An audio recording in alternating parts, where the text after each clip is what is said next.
প্যারে হাজিরিন, আমার আল্লাহ রাব্বুল আলামিন পবিত্র কালামুল্লাহ শরীফের মধ্যে একটা নাই দুইটা নাই 114টা সূরা আমার আল্লাহ নাযিল করলা। তার মধ্যে বৃহত্তম সূরা হইল সূরা আল বাকারা। ওই সূরা বাকারার 238 নম্বর আয়াতের মধ্যে আমার আল্লাহ আপনারে আমারে ওয়াজ করেন, হাফিজু আলা সালাওয়াতি ওয়াস সালাতিল উস্তা। হে আমার দুনিয়ার বান্দা বান্দিগণ, তোমরা সালাতের প্রতি হেফাজতবান হও এবং সালাত যে তোমরা নিজের মধ্যে কায়েম করো। যতটুকু জানি আরবি ভাষায় নামাজ রে সালাত করা খোয়া হয়, আমরা চিনি নামাজ, কিন্তু আরবি ভাষায় নামাজের নাম হইছে সালাত। নাম কিতা? সালাত। এই সালাতের প্রতি তুমি তেন যত্নবান হও, কারণ নামাজ এমন একটা জিনিস, এই নামাজরে যদি হৃদয়ে আপনি লাগাইলে তা পারেন, নামাজরে যদি কায়েম করতে পারেন, মদিনার নবী ফরমান কবর যাইতে দেরি তোমার জন্য আল্লাহর জান্নাতের দরজা খুলতে দেরি না। যে নামাজ পড়িয়া যদি আল্লাহর খুশি করিয়া যাইতাম কি পারি, তাইলে কবর যাইতে দেরি, আপনার আমার কবর যাইতে দেরি, কিন্তু আল্লাহর জান্নাতের দরজা খুলতে আমরা লাগি দেরি না। তাইলে আমরা নামাজরে সুন্দরভাবে আমরার অন্তর হৃদয় গাতিয়া যাইতাম তো পারবো ইনশাআল্লাহ। প্যারে হাজিরিন, নামাজের শিক্ষা একাধারে আপনার আমার নবী শিখাইয়া গেছেন। নামাজের শিক্ষা নবীজির সাহাবীগণে আপনারে আমারে দেখাইয়া গেছেন। যদি নামাজ রে আপনি আমি হৃদয়ে লালন করিয়া যাইতাম পারি, জান্নাত আপনার আমার লাগে ওয়াজিব। শুধু ওয়াজিব নয়, কবর যাইতে দেরি, নামাজ নূর হইয়া বন্ধু শাস্তি আপনার লাগে দেরি নাই। এর লাগে আমি একটা গজল লেখছি, নামাজ নিয়ে কইতাম নি। আরে নামাজ পড়ো শান্তি মনে, নামাজ পড়ো শান্তি মনে, আল্লাহকে পাবার জন্য। নামাজ তোমার ইমানের স্তম্ভ রে মন, নামাজ তোমার ইমানের স্তম্ভ। ইসলামের স্তম্ভ কয়টা? 5টা। প্রথমে কালেমা ইমান, 2 নম্বরে নামাজ, 3 নম্বর রোজা, 4 নম্বর হজ, 5ম নম্বর যাকাত। তাইলে আমি লিখলাম নামাজ তোমার ইমানের স্তম্ভ। তাইলে ইমানের দ্বিতীয় যে স্তম্ভ, এই স্তম্ভটার নামই হচ্ছে নামাজ। আরে শান্তি মনে পড়লে নামাজ জীবন শান্তিময়, নামাজের কারণে আল্লাহর জান্নাত নসিব হয়। নামাজ পড়লে জান্নাত মিলেনি? অবশ্যই মিলে। কিভাবে মিলে? যে নামাজ আপনার নূর হইয়া কবরে যাইব। আরে দুনিয়ার ব্যস্ততায় তুমি, দুনিয়ার ব্যস্ততায় তুমি নামাজ করো না ভঙ্গ, নামাজ তোমার ইমানের স্তম্ভ। নামাজ পড়ো শান্তি মনে, আল্লাহকে পাবার জন্য, নামাজ তোমার ইমানের স্তম্ভ। একটু দূরে শুরু করি সাল্লাল্লাহ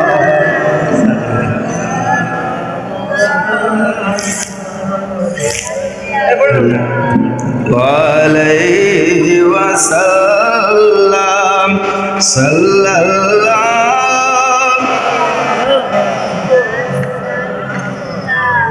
সাল্লাল্লাহ। প্যারে হাজিরিন, তাইলে নামাজ আপনার কালেমা ইমানের ফলেও নামাজ।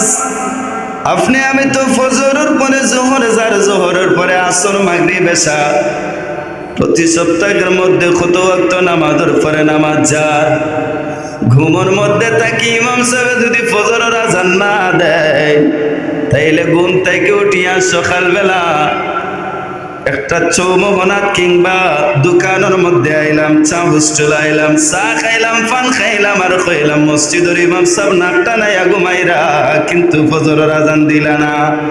নাফরমানে কম্বলের তল তাকি তাকি তাকি আজান হইছে না এটা বুঝতে পারে, কিন্তু এই আজান দেন হয়তো ইউসুফ সদরের ইমাম সাহেব আল্লাহু আকবার কইরা, হয়তো ইউসুফ সদরের ইমাম সাহেব হাইয়া আলাস সালাহ কইরা আপনি আমি মনে করতাম পারি মসজিদের ইমাম সাহেব আমার নামাজের লাগে ডাকরা না রে না, আপনারে আমার মসজিদের ইমাম সাহেব ডাকেন না, মসজিদের ইমাম সাহেবের মাধ্যমে ডাইরেক্ট আমার আল্লাহ আপনার আমার নামাজের ডাক দেয়। ইমাম সাহেব ডাকছেন হাইয়া আলাস সালাহ, এটা ইমাম সাহেবের বাক্য নি, আমরা কেউ বানাইছি নি, কে দিছ ডাইরেক্টলি আমার আল্লাহ আপনারা আমারে জানাইয়া দিছ। ও বান্দারে, যদি আমি আল্লাহর কাছ থেকে তুমি পানাহ চাও, বান্দা তুমি যদি আমি আল্লাহর দয়া চাও, ও বান্দা তুমি যদি আমি আল্লাহর জান্নাত চাও, তাইলে তুমি এই মুহূর্তে ঘুম থেকে উঠো, ঘুম থেকে উঠিয়া মসজিদে যাও, আমার কুদরতি কদম সেজদা দাও, বান্দা আমি আল্লাহ কইলাম তোমার উপরে খুশি হয়ে যাইবো। কুমকুম হাবিবি কাম তানাম আশ-শামসু ওয়াল কামারু লা ইয়ানাম, উঠো উঠো হে বন্ধু আর কত ঘুমাইবা, তুমি তো সূর্যের চাইতেও দামি, চন্দ্রের চাইতেও দামি। আপনি আমি মনে করি আল্লাহর সমগ্র সৃষ্টির মধ্যে চাঁদ অতি সুন্দর, চাঁদ মনে হয় আল্লাহর কাছে সবচাইতে প্রিয় না? আল্লাহর কাছে আল্লাহ রাব্বুল আলামিনে এই জমিন তনে লাগাইয়া আসমান পর্যন্ত যত কিছু সৃষ্টি করছেন, সমস্ত সৃষ্টি তান বান্দারে গোলামি করবার লাগি আল্লাহ সৃষ্টি করছেন। এখন শীতর সময় যদি আপনি আমি বারে বইয়া রোদ না তাবাই, রোদ যদি তাবাই অবশ্যই বালা লাগে, বালা লাগে না হুকেসা বালা লাগে, খেনে বালা লাগে, এ রোদের যেন একটা তাপ শরীর পরে তখন আলাদা একটা বালা লাগা কাজ করে। তাইলে এই চাঁদটারে এই সূর্যটারে আল্লাহ খেনে বানাইছেন আমরার উপকারের লাইগা। তাইলে আল্লাহ কইলা কুমকুম হাবিবি কাম তানাম আশ-শামসু ওয়াল কামারু লা ইয়ানাম, মানে সূর্যর চাইতে চন্দ্রর চাইতে সবার চাইতে দামি হইলাম আমরা। সুবহানাল্লাহ। এখন কই ইমাম সাহেব ডাক দিলা, আমরা আজান শুনি এরপরেও মসজিদও যাই না, শরীর সুস্থ চাইলেও মসজিদে গিয়া 2 রাকাত নামাজ পড়তে পারতাম, এরপরেও আমরা পড়ি না। আমি যত জায়গার মধ্যে যাই নামাজের গুরুত্বটা বেশি তুলিয়া ধরার চেষ্টা করি। নবীজির সাহাবী হযরতে আমিরে মুআবিয়া রাদিয়াল্লাহু তাআলা আনহু, ওই আমিরে মুআবিয়া, যে আমিরে মুআবিয়া তারা শুধু 5 ওয়াক্ত নামাজের পরে আর কোনো নামাজ পড়তে ইলা নাই। এসার নামাজ পড়ে লাইলে আপনি আমি মনে করি এই মনে করি বাঁচলাম। 5 ওয়াক্ত নামাজ যদি কোনো মন্ত্রে পড়িলাই এসার বাদে মনে করি ও মনে হয় বাঁচি গেছি, আর তো 2-7-8 ঘন্টা পরে আবার ফজরের আজান হইব, আবার পড়ি। প্যারে হাজিরিন, সাহাবী আকলর জিন্দেগি যদি তালাশ করা যায়, দেখা যায় সাহাবীরা এমন সাহাবী, রাত যখন গভীর হয়ে যাইত আপনি আমি নামাজও দাঁড়াইলে যদি পিঠের মধ্যে খাউজ ধরে আপনি আমি হাত দিয়া খাজুয়াই, পাও খাজ ধরছে রুকুত গিয়া পাওয়ার ঘন্টার মধ্যে খাজুয়াই, মাথার যদি খাউজ ধরে টুপিটা সরাইয়া খাজুয়াই। কিন্তু নবীজির সাহাবীর জিন্দেগি যদি তালাশ করা যায়, দেখা যায় তারা যখন নামাজও দাঁড়াইতা মনে হইতে একটা বট গাছ দাঁড়াইয়া আছে, এমন ভাবে দাঁড়াইতা শরীরটারে জাররা পরিমাণ নড়াচড়া করতা না। এখন আপনি আমি কি জাত নামাজ পড়ি, এটা খুশু খুশু হইল শান্তিময় নামাজ যদি পড়ো তাইলে আপনি আল্লাহর সাথে দেখা করতে পারবা। নামাজ অর্থ কি? তার সাক্ষাৎ। নামাজ অর্থ সাক্ষাৎ। 2 নাম্বার আরো কিছু শব্দের অর্থ আছে। নামাজ হইল ডাইরেক্ট আল্লাহর লগে কথা কওয়া। কারণ আপনি হয়তো আপনি আমি মসজিদের মধ্যে টাইসের উপরে ডালাইয়ের উপরে দাঁড়াই, যায় নামাজের উপরে দাঁড়াইয়া নামাজ পড়ি, মনে করি এই নামাজটা আমি যায় নামাজের উপরে পড়লাম না রে ভাই। আপনি যখন নামাজও দাঁড়াইবা মনে করবা আল্লাহর আরশে আজিমের মালিকের কুদরতি কদম আমি সেজদা দিয়া, আর না আপনার নামাজ হইতো না। টার্গেট ওদিকে থাকতে। প্যারে হাজিরিন, তো আমিরে মুআবিয়া রাদিয়াল্লাহু তাআলা আনহু যখন গভীর রাত হইতো তাহাজ্জুদের নামাজও দাঁড়াইতা, নামাজ পড়তে পড়তে ফজর নামাজের টাইম হয়ে যাইতো, ফজর পড়িয়া কিছু সময় ঘুমাইতা। আমিরে মুআবিয়া রাদিয়াল্লাহু তাআলা আনহু এমন ভাবে নামাজ পড়তা আর সেজদার মধ্যে গিয়া ওজর দাঁড়ায় আল্লাহর দরবারে কান্নাকাটি করতা। একদিন শরীরের কিছু সমস্যার কারণে, যেমন আপনার আমার শরীরে যদি একটু পরিশ্রম বেশি করি, রাত্রে যখন বিছানার মধ্যে আমরা কেল্লাটা লাগাইতে দেরি, দুইটা চোখ মুছতে দেরি হয় না। কারণ পারিশ্রমিক মানুষগুলা যখন ঘুমানোর লাগা যখন বিছানার মধ্যে যায়, অটোমেটিকলি ঘুম লেগে যায়। ঠিক ওইভাবে আমিরে মুআবিয়া রাদিয়াল্লাহু তাআলা আনহু ঘুমের মধ্যে গেলা। ঘুমের মধ্যে যাওয়ার পরে তাই যখন কল্লাটা বালিশের মধ্যে লাগাইতে দেরি হয় না, আর ঘুমটা লাগতে দেরি নাই। হঠাৎ করিয়া বাদর ঘুম লাগি গেছে। পরের দিন ঘুম থেকে উঠিয়া দেখুন যেন সূর্য উঠি গেছে। আমিরে মুআবিয়া জোহরের নামাজ পড়িয়া আল্লাহর দরবারে কান্না শুরু করলা। আল্লাহ, আমার ভুলের কারণে রাতটা অতিবাহিত হয়ে গেছে। ওগো আল্লাহ, আমি তোমার কুদরতি কদমে সিজদা দিতাম পারছি না। আল্লাহ, আমি ঘুমাইছিলাম কিন্তু আমি তাহাজ্জুদের নামাজ পড়তাম পারছি না। এমন ভাবে আল্লাহর দরবারে কান্না শুরু করলাম। আমিরে মুআবিয়ার কান্না দেখিয়া আমার আল্লাহ জিবরাইলকে ডাক দিয়ে কইলা, জিবরাইল, আমার আমিরে মুআবিয়ার উপরে আমি আল্লাহ খুশি হইলাম, আর তাহাজ্জুদের নামাজের যে সওয়াব ওই নামাজটারে আমি ডাবল বানাইয়া আমার আমিরে মুআবিয়ার আমল নামার ডাবল সওয়াব আমি আল্লাহ দিলাইলাম। আমার আমিরে মুআবিয়া আমল নামাজ এই তাহাজ্জুদের নামাজ যেন একদিন পড়তে পারছেন না, আর তার এই খান্না দেখিয়া আমি আল্লাহর ভালো লাগছে এবং আমি আল্লাহ খুশি হইয়া আমার আমিরে মুআবিয়ার আমল নামার মধ্যে আমি ডাবল তাহাজ্জুদের নামাজের সওয়াব দিলাইলাম। পরের দিন আবার আমিরে মুআবিয়া রাদিয়াল্লাহু তাআলা আনহু ঘুমানোর জন্য বিছানার মধ্যে গেলাম। ঘুমন্ত অবস্থায় আছেন, তাহাজ্জুদের সময় আইসা ডাক দেখো, ও আমিরে মুআবিয়া ঘুম থেকে উঠো। একজনে গিয়া ডাকিয়া কয়, আমিরে মুআবিয়া ঘুম থেকে উঠো, তাহাজ্জুদের নামাজের সময় হয়ে গেছে। আমিরে মুআবিয়া কইলা, আমারে তো ডাকার মতন কোনো মানুষ নাই, আমারে খেয়ে ধাক্কা দেখে আমারে জাগ্রত করে। দুইটা চক্ষু খুলিয়া মানুষ রূপী একজন দেখলা। দেখিয়া কইলা, ভাই তুমি কে? তোমারে তো আমি চিনি না। ডাক দিয়া কয়, আমিরে মুআবিয়া রে, তুমি আমারে চিনবা না? যদি নাম কই তাইলে অবশ্যই তুমি চিনবা। জিগাইলা, তোমার নাম কিতা? ডাক দিয়া কয়, আমি হইলাম মিস্টার ইবলিস। নাম কিতা? মিস্টার ইবলিস। চিনেন ইবলিস রে, যে আল্লাহর কাছে কইছিল, আল্লাহ আমারে অভিশপ্ত বানাইয়া দিছ, থাকলে আমারে ও ক্ষমতা দেওয়া লাগবো, আমি যেন তোমার বান্দার শিরায় রগে রগে যাইয়াও যেন ওয়াসওয়াসা দিতাম পারি। আল্লাহ তারে অনুমতি দিসলা যেন আমার প্রকৃত যে গোলাম, আমার প্রকৃত যে বন্ধু, তুই আমার বন্ধুরে কখনো তুই ওয়াসওয়াসা দিয়া তোর প্রতীক বানাইতে পারতে নাই। আর যেই বান্দায় আমি আল্লাহরে চিনত নাই, আমি আল্লাহর শিখানো আমল গুলা করতো নাই, তার যে কলব টুকরা সেটারে কালা বানাইতে মরিচিকা ধরাইতে নষ্ট করি লাইব, তারে তুই তোর প্রতীক বানাইতে পারবে। এবার আমিরে মুআবিয়া ডাক দিয়া কইলা, এরে ভাই, তুমি যদি ইবলিস হও তাইলে তুমি আমার এখানে ডাকা তাইলা। আমি তো জানি কোনো মানুষ যদি ঘুমায় তাইলে তুমি ইবলিস আরো টিপাইয়া দেও যেন ঘুম থেকে না উঠে। আর তুমি দেখে আজকে আইয়া আমি আমিরে মুআবিয়ার ডাকিয়া তুলো, তার কারণ কিতা?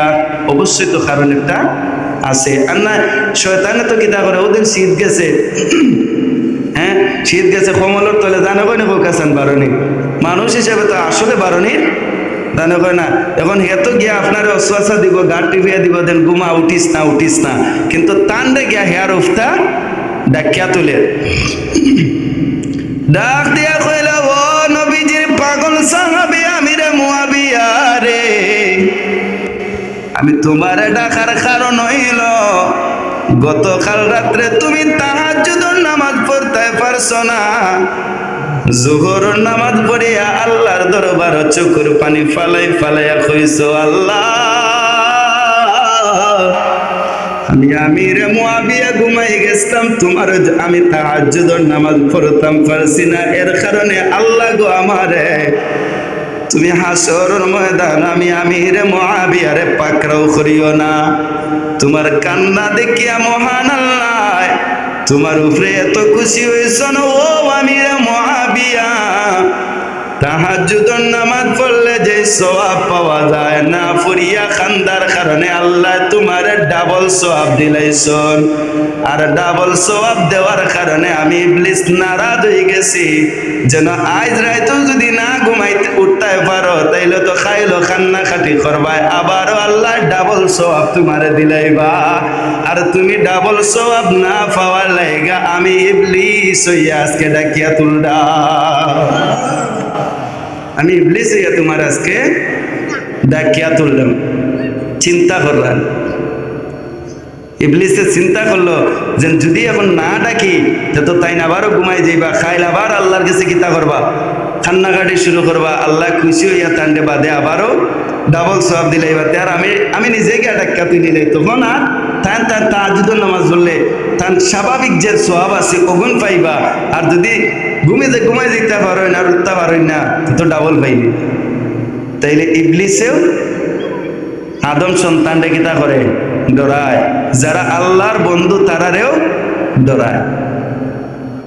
প্যারে হাজিরিন, আমার আজকের আলোচনা নামাজ প্রসঙ্গে। এই নামাজ সেই নামাজ না, নবীজির সাহাবীগণে যে নামাজ পড়ো না আপনার আমার নামাজের মধ্যে রাত দিন তফাৎ। সারা সপ্তাহের মধ্যে দিনের পরে দিন যায়, রাইতর পরে রাইত আয়, দিনের পরে দিন আয়। বৃহস্পতিবার বাদে শুক্রবার আয়, ইলাও আমরা মুসল্লি আছি, জুমাবারে দিন মসজিদের মধ্যে যাই 2 রাকাত নামাজ পড়িয়া, সালাম ফিরাইতে দেরি আমরা দৌড়াইয়া বাড়ি তাইতে দেরি হয় না। আসুন না, যদি দেখা যায় যে মসজিদের ইমাম সাহেব আযান দিতে একটু দেরি করা তেও আমরা বেদনা শুরু হয়ে যায়, কিন্তু রবির বাজার যদি কনসার্ট হয়, বাউল গানের আসর বয়, রাইতর পরে রাত যাইব, দাঁড়াইয়া থাকবো বান্দা, তার একটা মিনিটও কষ্ট হইতো নাই। আর যদি কই বাইরে বাই নামাজ হয়, কইব হুজুর আমার হাঁটুর মধ্যে ব্যথা করে, কোমরের মধ্যে ব্যথা করে, হয় না আমরা হাঁটুর মধ্যে বেদনা করে বেশি সময় রুকু করিয়া 2 সেজদা দিয়া বইতাম পারি না, হাঁটুর মধ্যে রোগে টানা মারি ধরিলায়, কিন্তু বাউল গানের আসরে গিয়া সারা রাত বাইতে পারে হারাম করে তার বেদনায় ধরেন। আমরা ও যতর মুসলমান, প্যারে হাজিরিন, আওকার একটা হাদিসের আলোচনা করি নামাজ প্রসঙ্গে।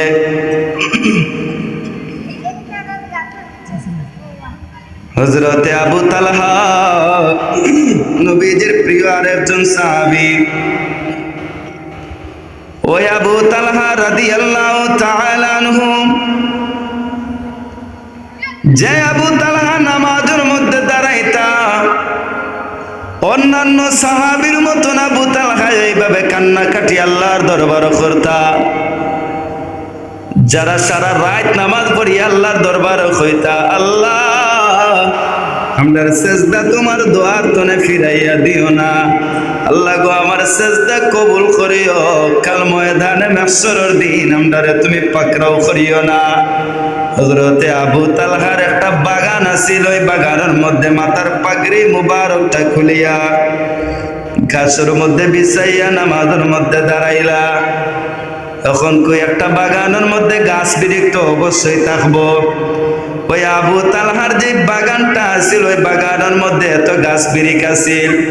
আপনি আমি মসজিদের মধ্যে দাঁড়াইলে, নামাজ দাঁড়াইলে এইভাবে তাকবীরে তাহরিমা বান্দার পরে আমরা কল্লাটারে উপর দিয়া তাকাই, যখন দেখি ফ্যানের ফাঙ্কার মধ্যে ময়লা লাগে গেছে, নামাজ শেষ করিয়া ইমাম সাহেবরে ডাক দিয়া কই হুজুর এই ফাঙ্কাটারে পরিষ্কার করান যান, কই নানি, হ্যাঁ নামাজও দাঁড়াইছি, আবার যখন নামাজও দাঁড়াইলাম, দাঁড়াইয়া মসজিদের দেওয়ালের দিকে তাকাইলাম, হুজুর এই টাইলসটার মধ্যে ময়লা দেখা দেয়, এই ময়লাটা আপনি পরিষ্কার করেন যান। কিন্তু আমরা মুসলমান, এখন নামাজও দাঁড়াইলাম আল্লাহর সামনে, আল্লাহর কুদরতি কদম সেজদা দিতাম, কিন্তু আল্লাহর ঘর মসজিদও দাঁড়াইলাম আর চক্ষুটা দিলাম মসজিদের ফেনোর দিকে। আপনারাও খোকা এই নামাজ পড়লে নামাজ হইবনি।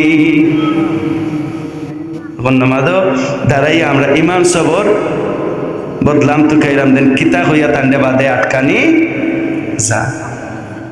ঠিক ওইভাবে আবু তালহাও তান বাগানের মধ্যে পাগড়িটা খুলিয়া দাঁড়াইয়া আল্লাহু আকবার কইয়া তাকবীরে তাহরিমা বান্দিয়া তিলাওয়াত শুরু করছেন, আলহামদুলিল্লাহি রাব্বিল আলামিন। তখন দাঁড়াইয়া এইভাবে সূরা ফাতিহা তিলাওয়াত করা, দুইটা চক্ষু সামন দিক দিয়া গেছে। উনি তাকাইয়া দেখুন ওনার সামনে একটা সোনালী পাখি, যে পাখিটার দিকে তাকাইলে চোখটা জুড়াই যায়, চোখটা ফিরাইয়া আনার জানে কয় না এটা পাখিও হইতে পারে, কিন্তু আল্লাহ তান্ডে পরীক্ষা করবার লাইগা পাখির রূপ দিয়া ফেরেশতা পাঠাইছেন। কিতা ফেরেশতা। তখন তাকাইয়া দেখুন এত সুন্দর পাখিটা একবার ডানে যায় একবার বামে যায়, চারিদিকে শুধু ওই বাগানের মধ্যে পাখিটা দৌড়াদৌড়ি করছে, আর আবু তালহা নামাজও দাঁড়াইয়া তিলাওয়াত করা, আর ওই দিকে পাখির দিকে তানোর চোখ রুকু করেন, সেজদা দেন, আবার দাঁড়াইন, আবার তিলাওয়াত করেন, কিন্তু চোখ কোন ভাই? পাখির মুখায়। কোন ভাই? পাখির মুখায়। এবার নামাজ শেষ করিয়া করিয়া তো তাই বিভ্রান্তির মধ্যে পড়ে গেলা, বিমর্ষিত হয়ে গেলা। হায় রে হায়, আমি নামাজ দাঁড়াইলাম আল্লাহরে খুশি করবার লাগে, এখন আমি কয় রাকাত পড়ছি আমার তো নিজেরও জানা নাই, কয় রাকাত নামাজ পড়ছি আমার নিজেরও জানা নাই। এবার আবু তালহা নামাজ শেষ করার পরে চিন্তা করিয়া পাইরা না কয় রাকাত পড়ছ, ডাক দিয়া কইলা আল্লাহ আমি তোমারে খুশি করবার লাগা মুনিব নামাজের মধ্যে দাঁড়াইছি, কিন্তু দাঁড়ানোর পরে ওগো আল্লাহ আমি কয় রাকাত নামাজ পড়ছি আমি নিজেও জানি না। আল্লাহ গো এই পাখিটা যেহেতু কোনো দিকে বাইর হইবার পথ পাইছে না, এই পাখি আমার নামাজটা কয় রাকাত হইছে আমার ভুলাইয়া দিছে, যেহেতু পাখিটা বাগানের মধ্যে দৌড়াইয়া আমার নামাজের মধ্যে গলত ঘটাইছে, ওগো আল্লাহ রব্বুল আলামিন এই আসমান জমিন সাক্ষী রেখে আমি আবু তালহায় কইলাম, যেহেতু নামাজের মধ্যে ব্যাঘাত ঘটাইছে পাখির কারণে, আমি আবু তালহায় আমার এই বাগানটা আল্লাহ তোমার নামে কুরবান করে দিলাম। বাগান আল্লাহর নামে দিলাইছেন। ফাঁকিয়ে কিতা করছে? মন খারিয়া নিচ্ছে কি কয় রাকাত নামাজ পড়ছেন, কয়টা রুকু দিয়েছেন, সেজদা দিয়েছেন, তাই খুঁজিয়া ফাইরা না, যার কারণে এই বাগানও যেহেতু নামাজ পড়তে গিয়া তান ব্যাঘাত করছে লাগি বাগানর এটার আল্লাহর নামে কিতা করে দিলাইছেন, কুরবান করে দিলাইছেন। এখন আপনার যদি নামাজে ব্যাঘাত ঘটে দিবানি বাড়িতে কি এখন তো রাজা এখন সত্তর দিবানি না, জিন্দেগিতেও তো আমরা দিতাম না। নামাজ যদি ভুল হয়ে দেয় বাদে ভুল বুড়িয়া বাড়িয়া এমন বাদে আর দুয়ারতাম না, ইলাও মুসলমান আমরা। তো আমার নামাজ প্রসঙ্গে আলোচনা জানি না কতটুকু কইতে পারলাম, কিন্তু আমি অতটুকু বোঝানোর চেষ্টা করলাম যে আপনি আমি নামাজ পড়ি আর আল্লাহ নবীর সাহাবি একলেও নামাজ পড়ছেন, তারা নামাজ আর আমরা নামাজের মধ্যে রাত দিন তোফা। প্যারে হাজিরিন, আউকা আল্লাহ রাসূল সাল্লাল্লাহু আলাইহি ওয়াসাল্লাম এই নামাজ প্রসঙ্গে আপনারে আমারে ডাক দিয়া কোন বান্দারে, যদি আমি নবীর শাফায়াত চাও, যদি আমি নবীর শাফায়াত চাও, যদি আমি নবীর সাথে জান্নাতে যাইতে চাও, সর্বপ্রথম ঈমান ঠিক করো, 2 নাম্বার নামাজ পড়িয়া নামাজরে কায়েম করিয়া আও, তাইলে ও উম্মত তুমি হাসরের ময়দানে উঠতে দেরি হইব, আমি নবী তোমার হাত ধরতে দেরি হইতো না, আমি তোমার হাত ধরতে দেরি হইতো না। সাহাবায়ে কেরামে জিজ্ঞাসা করলাম, ইয়া রাসূলুল্লাহ ইয়া হাবিবাল্লাহ নবী, হাসরের ময়দানে তো নবী আদম আদম সফিউল্লাহ থেকে লাগাইয়া ঈসা রুহুল্লাহ, যত নবীগণ আল্লাহ স্থানান্তরে পাঠাইছেন, সব নবী এখন হাসরের ময়দানে উঠবা। সব নবী এখন উম্মত হল হাসরের ময়দানে উঠবা। ওগো নবী, আমি জানতাম চাই হাসরের ময়দানে এত নবী এখন উঠবা, এত নবীর উম্মত উঠবা, আপনি উঠবা, আপনার উম্মতে হল হাসরের ময়দানে দাঁড়াইবা। এখন আপনি আপনার উম্মতে হলে চিনবা কিভাবে? প্রশ্নটা তো কঠিন। আপনার উম্মতে হলে আপনি চিনবা কেমনে? আল্লাহ নবী ডাক দিয়া কইলা, ও সাহাবী, আমি আমার উম্মতে হলে ওইভাবে চিনমু যে উম্মতে আমার কথাগুলারে তার হৃদয়ে ধারণ করে নিব, হৃদয়ে আর কাজে মিল থাকবো। যে উম্মতে কোন কোনে ঠান্ডার মধ্যে আল্লাহরে খুশি করবার লাগা মসজিদে যাইয়া নামাজ পড়ব, যে উম্মতে আল্লাহর কুদরতি কদম সিজদা দিব, আর দিয়া ডাক দিয়া কইব, আল্লাহ তোমার বন্ধুর শিখানো পদ্ধতিতে আমি নামাজ পড়ি, আল্লাহ তোমার দরবার আমি ভিক্ষা চাই, আর আমার মাফ করে দাও। দুনিয়ার জমিন আমার বান্দায় আমার উম্মতে মাফ চাইয়া আল্লাহর কাছ থেকে মাফ পাইয়া কবর আইব। কবর আইয়া যখন তাকব, আল্লাহ যখন হাসরের ময়দানটারে সাজাইবা, আমার উম্মতে হল দলে দলে হাসরের ময়দানে উঠব। অন্যান্য নবী আকলর উম্মতে হল হাসরের ময়দানে উঠব, কিন্তু যারা নামাজ পড়িয়া আল্লাহরে খুশি করিয়া যাইব, ওই আমার উম্মতে হলর হাতের মধ্যে মুখের মধ্যে তারার পাওয়ার মধ্যে নূরে ঝলক ঝলক কেমন পারবে মারতে থাকব, নূরে ঝলক মারব। কেনে ঝলক মারব? একমাত্র এই যে অজু করবা, অজু করবা, অজু করার সময় হাত দই নানি, আমরা কোন পর্যন্ত দই নানি, মাথা মাসু করি নানি, মুখমণ্ডল দই নানি, ফাও দই নানি। তো আল্লাহ নবী কইলা, ও আমার সাহাবীরা রে, হাসরের ময়দানে যে মানুষগুলার দেখবা হাতে নূরের ঝলক মারে, নূরে চমকাইতাছে, মুখমণ্ডলটা নূরে চমকাইতাছে, পাওটা নূরে চমকাইতাছে, মনে করবা আমার সেই উম্মত, যে উম্মতে আল্লাহরে খুশি করিয়া আইছে, বিদায় হাসরের ময়দান লক্ষ লক্ষ কোটি কোটি বান্দার মধ্যে আমার উম্মতর শরীরে নূরে চমক চমক মারতাছে, নূরে চমক মারবে। বুখারীর বর্ণনা,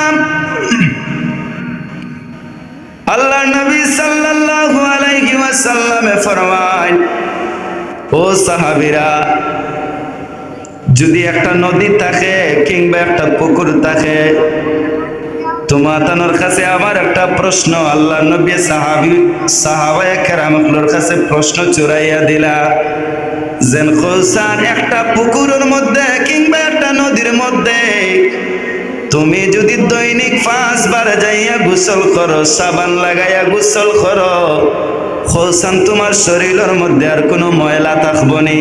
কয়বার?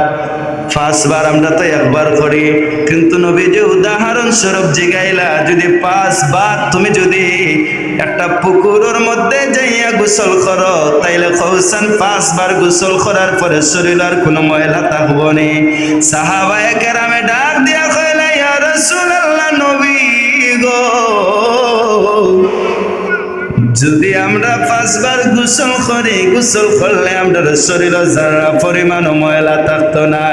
মদিনার নবী ফরমায়, আমার যে উম্মতে দৈনিক আমার আল্লাহর ঘর মসজিদ যাইয়া ওয়ারকাউ মা'আর রাকিঈন, রুকু খালি বান্দা একলর লগে সেও দলভুক্ত হইয়া আল্লাহর ঘর মসজিদে যাইয়া যে উম্মতে 5 ওয়াক্ত নামাজ পড়ব, যেইভাবে 5 বার গোসল করলে শরীর যেইভাবে কোনো ময়লা থাকতো নাই, 5 বার 5 ওয়াক্ত নামাজ পড়ার কারণে আমার উম্মতের শরীর এমন কোন গুনাহ থাকতো না।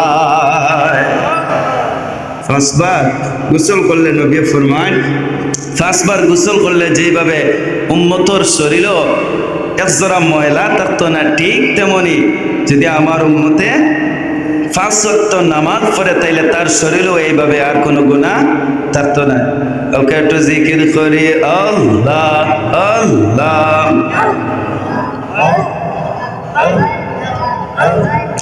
পাইলে নিরালায় গো নবী, পাইলে নিরালায়, মাশাআল্লাহ আল্লাহ। আমি দুই কদমে চুমু খাবো, দুই কদমে চুমু খাবো, চরণ ধুলা মাখবো গায়ে, পাইলে নিরালায় গো নবী লায়ে, পাইলে নিরালায় গো নবী নিরালায়, মাশাআল্লাহ আল্লাহ।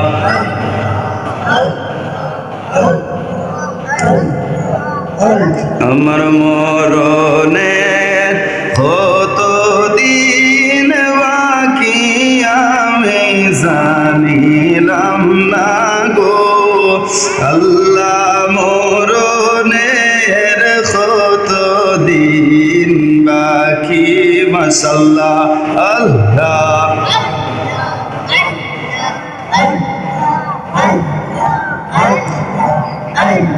আর আজরাইল আসিয়া যেদিন হস্তে দেওয়া দদি, আজরাইল আসিয়া যেদিন হস্তে দেওয়া দদি, তখন আমার মনাবাই করবা লুকালুকি আমি জানিলাম না গো আল্লাহ, মরণের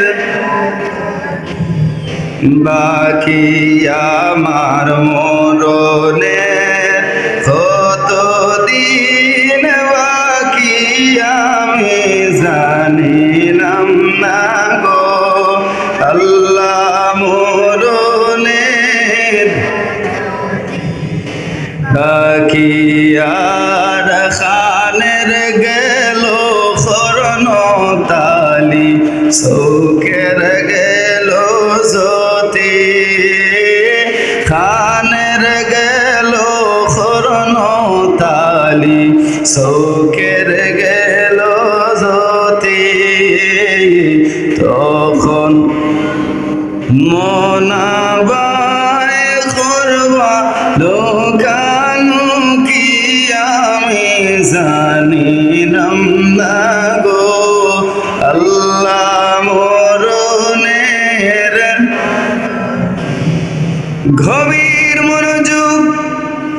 প্যারে হাজিরিন, আমার আলোচনা আছে নামাজ প্রসঙ্গে।